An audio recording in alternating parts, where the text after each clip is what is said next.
For the position of Club Growth Director, nominated candidate Easwaran Ramachandran.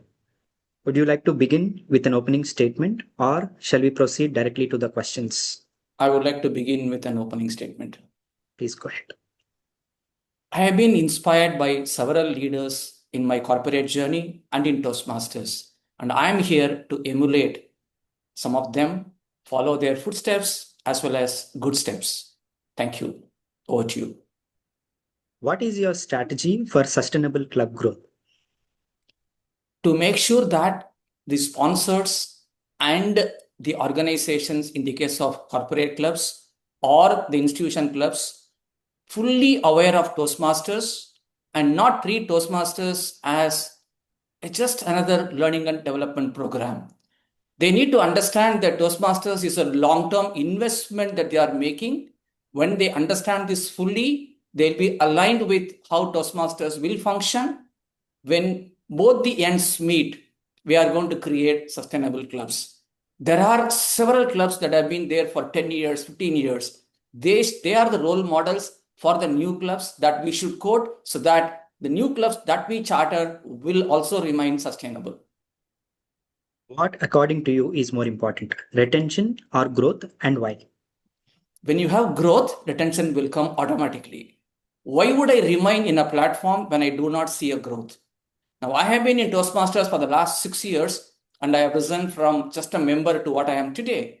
That has come because of my interest and the growth that I have witnessed. If everyone can focus and see the growth, definitely they will stay. And as leaders, it is up to us to enable them the right approach, give them the right approach through mentors, guidance. When they see that growth, they will stay. To me, growth, retention will come automatically. A high-performing club is losing members. What strategy, according to you, will help to sustain and become successful? What is high-performing club? What does it mean? A high-performing club, does it mean the club has 50 members? Everybody looks up to that club because it has so many members?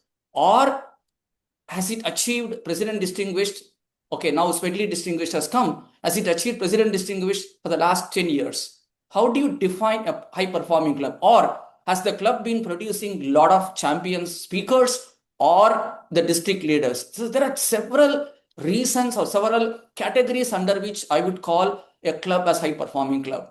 If a high-performing club goes through a challenge, then you need to go back to the drawing room, sit with the executive committee, understand where the challenge is. What is the pattern? Why do people leave suddenly when everything was going well? Has something changed? Has the leadership causing a concern?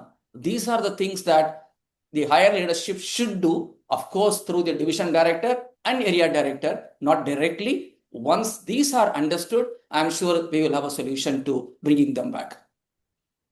Which is more valuable? One strong club, one strong new club, or three average ones? How does that guide your effort? Every individual starts from being an average to become above average and to become extraordinary. Nothing becomes extraordinary on day one. It's a step-by-step process. I don't mind a club being ordinary today with the right mentors, right leaders who can guide the clubs. They can make all these three clubs as extraordinary. And that is what I will want. What will you do differently to retain clubs?